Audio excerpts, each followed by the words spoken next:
Hamilton has argued with Charles Leclerc. Stay until the end to hear all the details of the discussion. Lewis Hamilton landed in Maranello with a mix of enthusiasm and determination that was evident in his every move. From the moment he stepped off the private jet, it was clear that this was no ordinary day. The Italian sky was clear, as if even the weather acknowledged the importance of the moment. The distant roar of engines from the Fiorano circuit, faintly audible in the air, felt like an omen, a constant reminder of Ferrari's essence and its commitment to speed, innovation, and excellence. Every detail was meticulously planned. A convoy of black cars, emblazoned with the unmistakable prancing horse emblem, awaited to escort him directly to the factory, where a team of technicians, engineers, and executives stood in anticipation. The journey from the airport to Maranello was short but steeped in symbolism. Hamilton, seated in the back of the car, gazed out at the Italian landscape, letting the magnitude of the moment sink in. He knew this wasn't just about changing teams. It was about stepping into a new dimension of his career. Ferrari was not merely another name in Formula One. It was a legacy, an institution, an almost mythical entity in the world of motorsport. It represented passion, history, and above all, the relentless pursuit of pushing the limits of possibility. Hamilton embraced this challenge, fully aware that he was taking a step that would define not only his career, but also the trajectory of a team eager to reclaim its former glory. Subscribe only if you love the Hamilton-Leclerc duo. Arriving at Ferrari's main entrance, a building that masterfully blends tradition with modernity, it was evident that this was an extraordinary moment for everyone involved. Flags fluttered in the wind, and a team of photographers and videographers captured every second of the arrival of the man many already called the team's savior. Employees peered from windows, some leaning forward to catch a glimpse of the unfolding event. Hamilton stepped out of the car with his trademark elegance and confidence, but his expression held something more, a seriousness that conveyed his full understanding of the challenge he was about to undertake. Inside the factory, Hamilton was welcomed by a select representation of the team, including the technical director, lead engineers, and other key figures. The initial greetings were warm yet professional. There was no time to waste. They moved directly to the main meeting room, a spacious and modern area where every detail seemed designed to inspire both respect and ambition. At the center of the room, under a carefully placed spotlight, was the scale model of the new car, still covered by a red silk cloth. Hamilton's attention immediately fixed on it, though he maintained his composure, patiently awaiting the technical presentation. When the cloth was finally removed, the room fell into a reverent silence. The car was a masterpiece of engineering. Its lines were aggressive yet elegant, a perfect balance of aesthetics and functionality. Every component seemed crafted not only for efficiency but also to exude a sense of contained power, ready to be unleashed. The engineers began explaining every detail of the design, discussing aerodynamic advancements, the innovative thermal management system of the hybrid engine, optimized weight distribution, and the new steering wheel fully customized to Hamilton's preferences. The steering wheel particularly caught his attention. He picked it up, turning it in his hands, exploring every button and lever with a mix of curiosity and professionalism. His questions were sharp and technical, and his knowledge impressed everyone present. He wasn't just a driver, he was a scholar of the art of racing. Subscribe only if you love the Hamilton-Leclerc duo. The interaction between Hamilton and the engineers was seamless. Whenever Hamilton raised a question or made a suggestion, the team responded enthusiastically, ready to adjust to his needs. The atmosphere was electric, with a palpable sense of witnessing the birth of something extraordinary. Hamilton didn't just listen, he actively participated, offering suggestions for car configurations based on his experience and his insights into the technical circuits on the calendar. The visit to the assembly line was another key moment. Hamilton walked through the workstations where the cars were built piece by piece. Technicians and mechanics, some with decades of experience, watched him with respect, fully aware they were in the presence of a driver capable of making a real difference. At one station, Hamilton paused to talk with a mechanic adjusting a part of the front wing. The conversation was brief but significant. "What type of fiber are you using here?"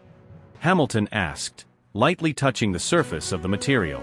The response was technical, but Hamilton absorbed it quickly, demonstrating not only interest but also deep knowledge of the materials and techniques used in the car's construction. Subscribe only if you love the Hamilton-Leclerc duo. Finally, the moment everyone had been waiting for arrived. The first laps at Fiorano. The car, fully prepared, awaited in the circuit's garage. Before climbing in, Hamilton took a moment to examine it closely, almost as if forging a connection with the machine. Once seated, he adjusted his helmet and placed his hands on the steering wheel with a precision that spoke of years of experience and discipline.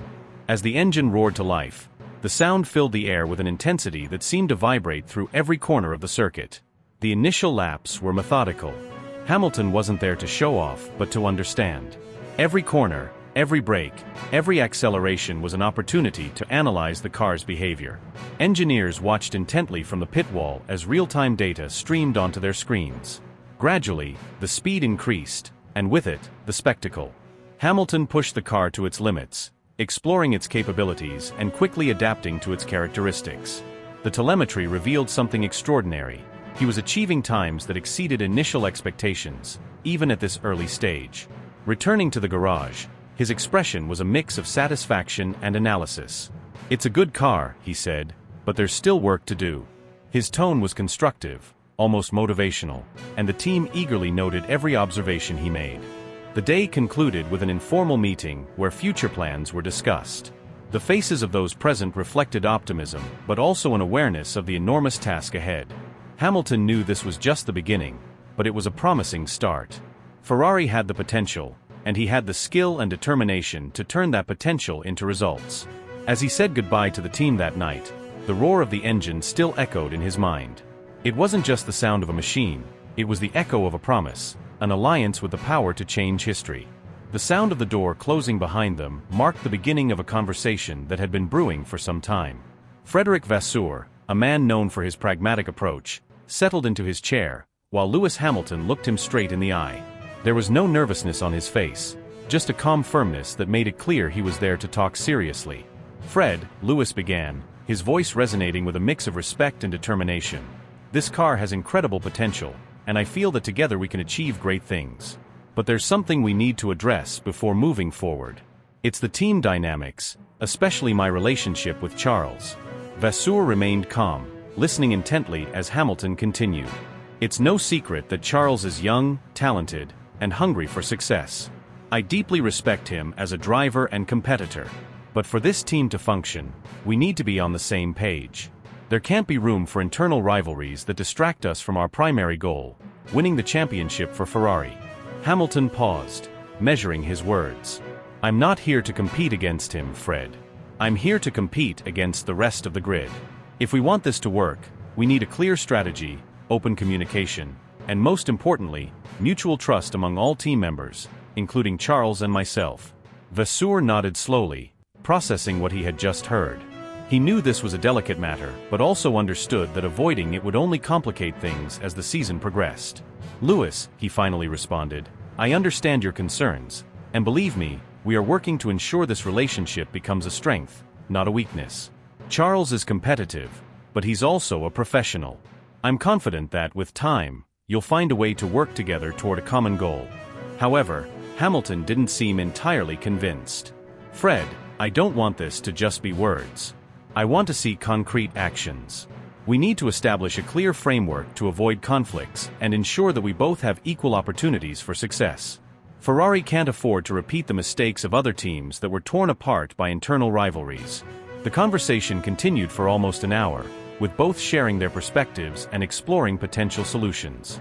They finally agreed to organize a meeting between Hamilton, Leclerc, and the technical team to address the issue openly and transparently. It was a first step, but a crucial one in building a solid foundation of trust and collaboration. After the discussion, Hamilton returned to the simulator, where he spent hours perfecting his understanding of the car and the circuit. Every adjustment, every configuration tested in the software, had a clear purpose: to maximize performance on the track. The data gathered during those sessions was analyzed in real time by the engineers, who were impressed by the level of detail in Hamilton's feedback. His ability to describe exactly what he felt in every turn, every braking zone, was something only a driver of his experience could provide. Meanwhile, in another part of the garage, Charles Leclerc observed the bustle from a distance. He wasn't oblivious to the conversations taking place, and while he maintained a calm demeanor, it was clear that Hamilton's arrival had introduced a new dynamic to the team. For Leclerc, this wasn't just a challenge. It was an opportunity to prove he could compete at the highest level, even alongside a driver of Hamilton's caliber. But deep down, he also knew that for Ferrari to succeed, They would need to work together, setting aside any ego or personal ambition. The next morning, under a clear sky that contrasted with the intensity of the previous days, both drivers met for the long-anticipated conversation. It was a brief but direct exchange. Hamilton began by expressing his respect for Leclerc's talent, to which Leclerc responded with equally conciliatory words. They agreed that from that moment forward, they would communicate openly and honestly, always putting the team's interests above individual ones. It was a significant moment, not just for them but for the entire team, watching from the shadows, hoping this alliance could bring them back to the top. In the days that followed, the atmosphere at Ferrari changed. The initial tensions began to dissipate, replaced by a renewed sense of purpose. On the track, Hamilton and Leclerc started sharing data, comparing driving styles and strategies. The engineers, who had initially feared being caught in the middle of a rivalry, now found themselves benefiting from having two of the best drivers in the world working together. When the day of the official tests arrived, the results were spectacular. Both drivers posted impressive times, pushing the car beyond what any simulation had predicted. The data collected not only confirmed that the car was competitive, but also showed that with Hamilton and Leclerc behind the wheel, Ferrari had a combination capable of challenging any team on the grid.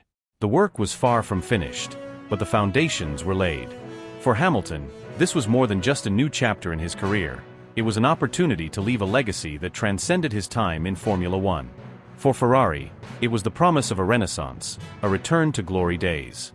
And for Leclerc, it was the ultimate test of his place among the greats. On the horizon, the season was fast approaching, and with it, the opportunity to show the world what this united and determined team could achieve. "Frederick," Hamilton began, leaning slightly forward as his hands rested on the polished wooden table. His tone was serious, but carried a calmness that only someone with years of experience in high-pressure situations could master. "I think it's important we talk about this now, before the season progresses further and this issue becomes unsustainable. Today, I had a rather tense discussion with Charles, and I feel like we have a problem we can't ignore.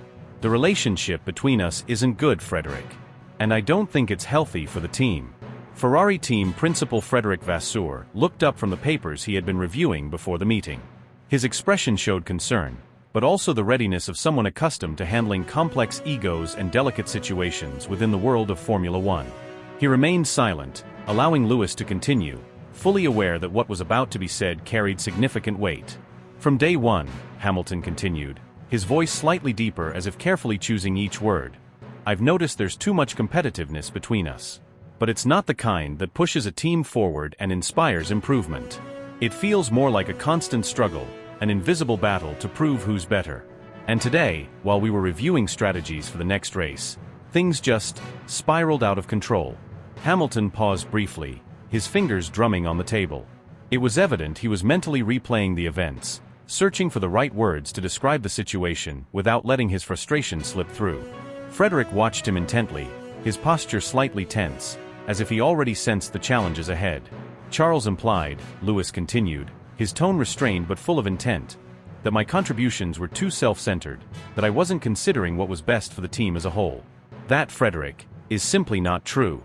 Since I arrived, I've done everything I can to integrate, to understand the team's dynamics, and to contribute my experience in the most constructive way possible. But I feel like he sees me as a threat. And that's creating a friction we can't afford if we want to be competitive this season." The silence that followed his words was almost palpable. Frederick crossed his arms, his gaze fixed on Hamilton, not accusatory, but rather reflective, as though weighing each word and its implications. Finally, he leaned slightly forward and spoke, his tone deliberate and measured. "Lewis, I understand your concern. And believe me, this isn't the first time I've heard of tensions between teammates. This sport, as you know, thrives on strong personalities and extreme competitiveness. But tell me this, do you think this is something we can resolve with a direct conversation between the two of you?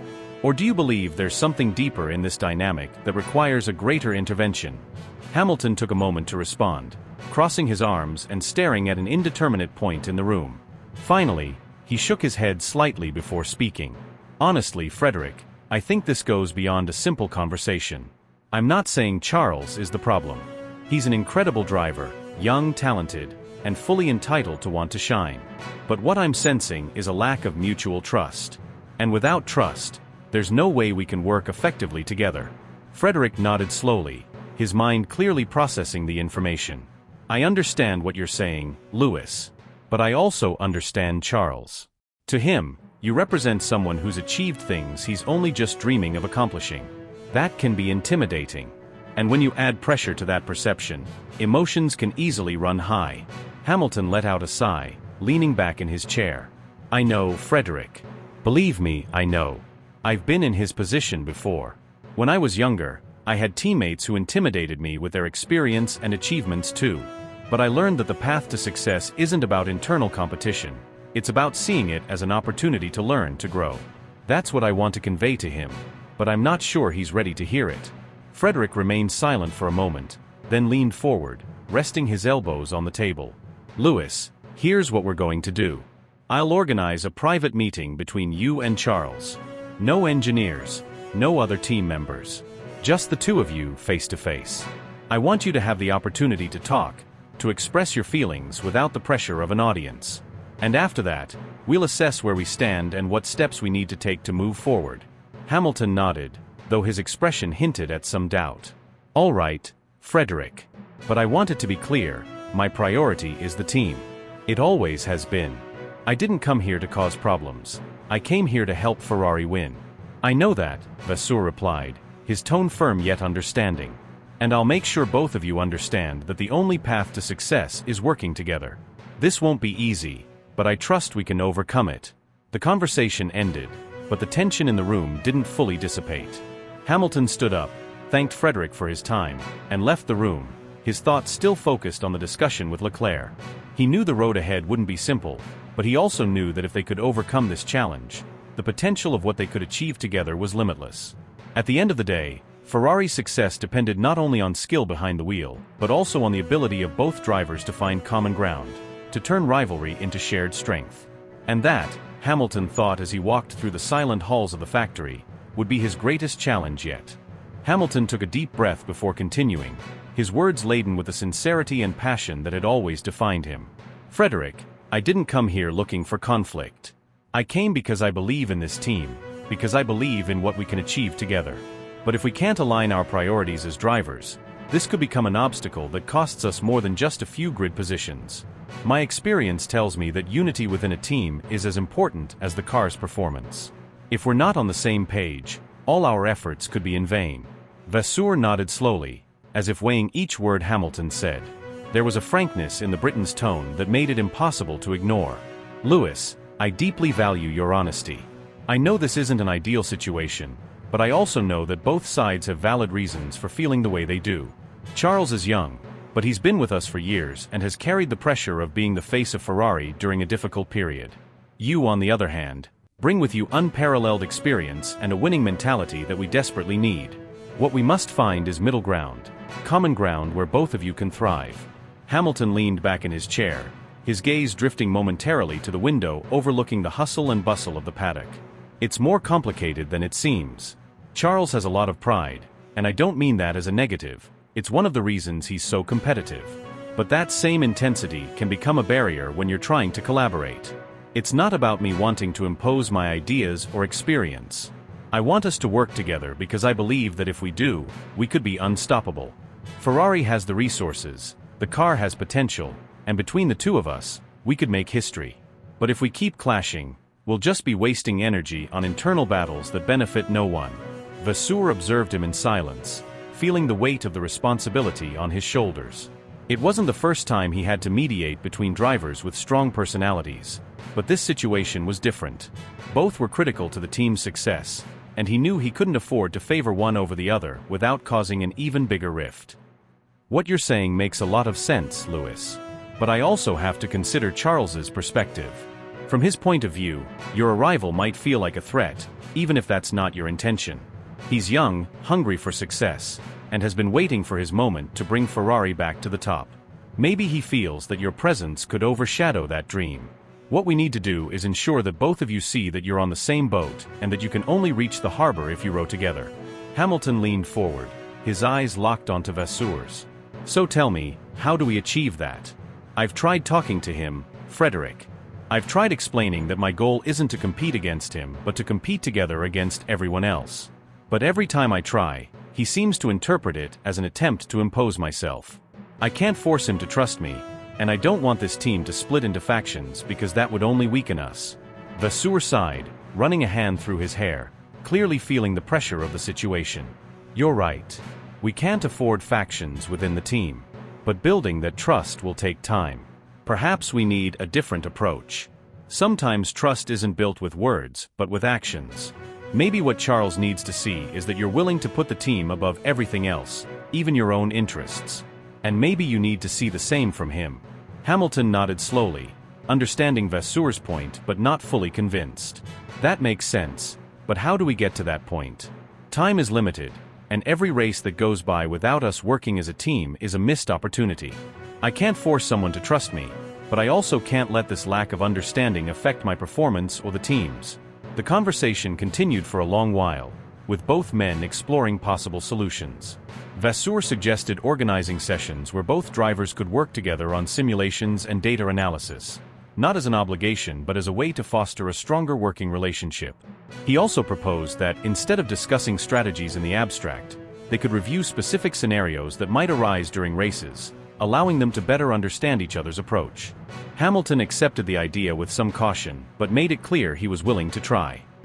"I don't want this to be a war, Frederick. I want to win, and I want to do it with this team. But I need Charles to understand that I'm not his enemy. If we can get past this, I truly believe we can build something extraordinary." Hearing those words, Vasseur felt a glimmer of hope. He knew the road wouldn't be easy, but he also knew that if anyone could overcome a challenge like this, it was two drivers as talented and determined as Hamilton and Leclerc. When Hamilton finally stood to leave, Vasseur saw him off with a firm handshake and a message that summed up what they were both striving for. "Lewis, this team needs both of you. And I'm here to make sure that happens, no matter what." Hamilton left the office, his mind filled with thoughts but with a renewed sense of purpose. As he walked through the paddock, his gaze briefly met Leclerc's.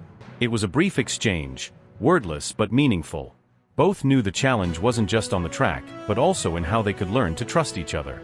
In that moment, however fleeting, a seed was planted, one that, in time, could grow into the foundation of one of Ferrari's most formidable alliances in history. Hamilton nodded, grateful for Vasseur's candor. "Frederick, I'm not here to cause trouble. I came to Ferrari because I believe in this project and what we can achieve together. But if the relationship with Charles stays like this, I'm afraid it could affect our performance on the track." Today, after our discussion, we barely exchanged words. And I know the engineers noticed. That's not the environment we need if we want to win. Hamilton's words resonated in Vasseur's office as the team principal looked at him with a mix of understanding and concern. He knew that internal conflicts of this kind could dismantle even the strongest teams. Ferrari could not afford another year filled with tension and disappointment. Lewis continued, detailing the argument he had with Leclerc. According to him, it all started with an apparent disagreement on how to manage race strategies. Hamilton had suggested that, in certain circumstances, one of the two drivers should yield position to the other if it benefited the team in the long run. It was a pragmatic approach, born from years of experience and battles in Formula One, where every point counted. But Leclerc, whose ambition and desire to prove himself at Ferrari were almost tangible, interpreted this as a sign that Hamilton wanted to prioritize himself. "I told him that wasn't the case," Hamilton explained, a tone of frustration in his voice. "I said I have no problem giving up positions if it ensures more points for the team, but he didn't believe me. He accused me of trying to manipulate strategies for my own benefit, and that hurt. I'm not here to sabotage anyone, but it seems he completely misinterprets my intentions." Vasseur sighed, taking a moment to process what he had just heard. He knew that managing two drivers with such immense talent and vastly different personalities wouldn't be easy. Hamilton was a proven champion, someone who had reached the pinnacle of the sport and knew what it took to win. Leclerc, on the other hand, was young, hungry, and determined to establish himself as the face of Ferrari. Both shared a desire to win, but their approaches seemed to clash rather than complement each other. This tension was something Vasseur needed to resolve before it turned into an irreparable rift. The conversation between Hamilton and Vasseur delved deeper into the roots of the conflict. Lewis didn't hide his admiration for Leclerc as a driver. He's fast, no doubt about it. He has a natural talent that few possess. But that same intensity that makes him so good can also be his greatest weakness. He seems to always feel the need to prove something, even when it's not necessary. And that makes him distrust me, as if I'm here to take something away from him rather than work together. Hamilton paused, reflecting before continuing. Frederick, what worries me most isn't the competition between us. That's normal, even healthy. What concerns me is the lack of trust. If he doesn't trust me off the track, how are we going to work together on it? Today, after our discussion, I saw him talking to some engineers, and there was an awkward atmosphere. I don't want this to create divisions in the team. Vasseur spoke up, his tone firm yet conciliatory. Lewis, I understand what you're saying, and I agree this needs to be resolved. But you also need to understand that for Charles, this isn't just a job. Ferrari is his home, his dream since he was a child. The arrival of someone like you can be intimidating, not because he doubts his abilities, but because he feels he has to protect what he's built here. Hamilton nodded, acknowledging Vasseur's point. I understand, Frederick. And believe me, I'm not here to overshadow Charles or to be a threat to him. I'm here because I believe that together, we can achieve something special. But that will only happen if we work as a true team. I don't want this environment to become toxic. As the conversation progressed, they began exploring possible solutions. Hamilton proposed a meeting between him and Leclerc, without engineers or media present, to speak openly and clear up any misunderstandings. Vasseur agreed but also suggested that he himself be present as a mediator, ensuring both drivers could express their concerns without fear of being misinterpreted. It's crucial that we don't just talk about strategies, Vasseur said, but also about how each of you perceives your role within the team. I don't want either of you to feel like you're competing alone. Ferrari needs unity, not internal rivalries. Hamilton, always pragmatic, accepted the proposal. I'm willing to try, Frederick. I want this to work. But I also need to know I have your support if things get complicated. I can't do this alone. Vasseur assured him of his full support. Lewis, I didn't make the decision to bring you here lightly. I know what you bring to the team, not just as a driver, but as a leader. But I also know that Charles has the potential to be one of the best of his generation. My job is to ensure both of you have the tools and the environment to succeed. And I'll do whatever it takes to make that happen. As Hamilton left Vasseur's office that evening, he felt slightly relieved, though he knew the real test was yet to come. His relationship with Leclerc wouldn't be mended overnight. There were wounds that needed time to heal and mistrust that would only fade with actions, not words. But he was determined to do his part. He had come to Ferrari with a purpose, and he wouldn't let internal conflicts derail him from that goal. On his way back to the hotel, Lewis reflected on what it meant to be at Ferrari. It wasn't just a technical or professional challenge, it was an emotional one, a test of character. Being part of the Scuderia meant embracing the weight of its history and the intensity of its expectations. And now, with such a delicate internal dynamic, the challenge felt even greater. But if he had learned anything in his career, it was that the greatest achievements were born from the greatest adversities. And he was ready to face them, one by one, until he brought Ferrari back to the top. The conversation with Vasseur extended for more than an hour, a length of time that, while brief in the world of motorsport, where decisions are often as swift as the cars themselves, felt stretched in the minds of both protagonists. Every word carried the weight of expectations, accumulated frustrations, and the inherent pressure of being at a team like Ferrari, where each season represents either a possible rebirth or another chapter of disappointment. Hamilton began by explaining his vision of the problem, not just from a personal perspective, but as a systemic challenge. He wanted to be clear without sounding confrontational, knowing that any misunderstanding could be misinterpreted as arrogance or critique of a team legacy still adjusting to his presence. Vasseur, seated across from him with an expression that alternated between seriousness and contemplation, listened intently. Hamilton's words were not those of a driver simply seeking to impose his will. They were the words of someone committed to contributing to a project he had dreamed of since childhood. However, the team principal understood that managing such an iconic figure as Lewis required a delicate balance between giving him the space to shine and ensuring the team didn't splinter around his presence. Lewis, I understand what you're saying, and believe me, I don't want you to feel like we're not supporting you, said Vasseur in a tone that sought to calm the waters while simultaneously acknowledging the limitations of his position. Hamilton wasn't looking for an apology.